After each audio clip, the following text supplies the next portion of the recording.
Tom, we've got a few questions here from our England Rugby Facebook group. I just wanted to let you know, first of all, you had more marriage proposals than Dan Cole when you did this. So you must be proud, first of all. Well, to beat the polar bear, it's quite nice, yes. Ben Boudou said, what made you move from centre to hooker?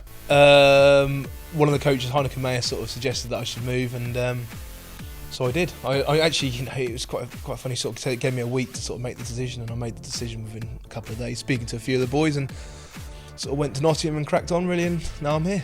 Along the same theme, Jamie Massang said, I think I know the answer to this, but what type of centre were you? Crash ball, or did you fly like Usain Bolt? I was very much a kicking centre. No, I was a crash ball centre and a tackling centre.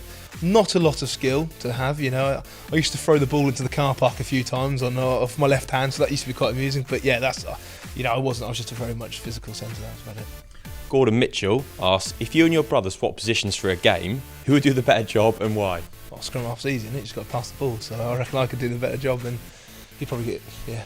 Imagine him in a scrum. I know. I was just trying to think of that. He actually did say the other day, "Oh, don't try and hook for it in a game," and I was like, what do you know about, like, you know, I tried to get a hook for the opposition ball, and he's like, what are you doing? Don't try and hook for it. I was like, what are you doing? You don't even know what I'm trying to do, so shut up. Ivan Mason asked, what tunes do you listen to before a game to get ready to unleash the beast? I'm not a very good music person, to be honest, so not a lot. I listen to all sorts of stuff. I'm into sort of the White Panda, which is this on YouTube. He does loads of remixes of different songs, so that sort of gets the old blood flowing. Will Grizzly asked, are you and your brother competitive, and if so, has it always been like that? No, not really. We're very much not competitive to each other, to be honest. So it's quite funny actually. Always people think we are, but we're not. We sort of tend to just get on with it and not be too competitive. Sometimes we are a little bit, but not that often. Harmony Driver asks, are you any good at acting? You look a bit like Tom Hardy from Warrior and Batman. I will definitely take that. No, I'm not very good at acting, no, not at all. I've never tried really, to be honest, so who knows. Samuel Fell asks, why don't you have Twitter? I don't have Facebook either. I don't know, I'm just not the very technical guy, so I just sort of stay away from it.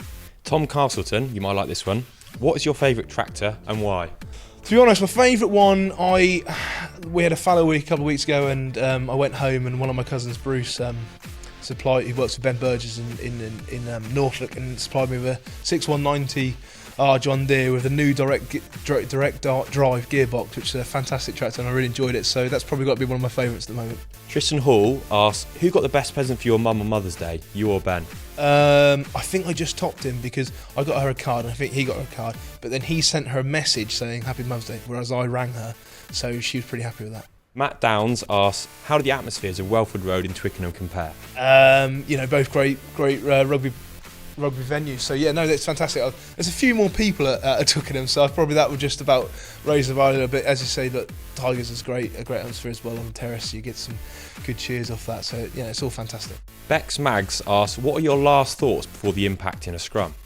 To be honest, you just think about little details of getting boys down set, get the balance, lean on, so you're not actually thinking about too much. You're just thinking about your little processes to get everyone set, and just waiting. You're just listening to the set really, and you're sort of kind of watching them if they try to go early and stuff, and so you can try and catch them as well. So yeah, you're not really thinking about too much, to be honest. Samuel Ryan Thompson asks, what's it like in the changing rooms 30 minutes before a game?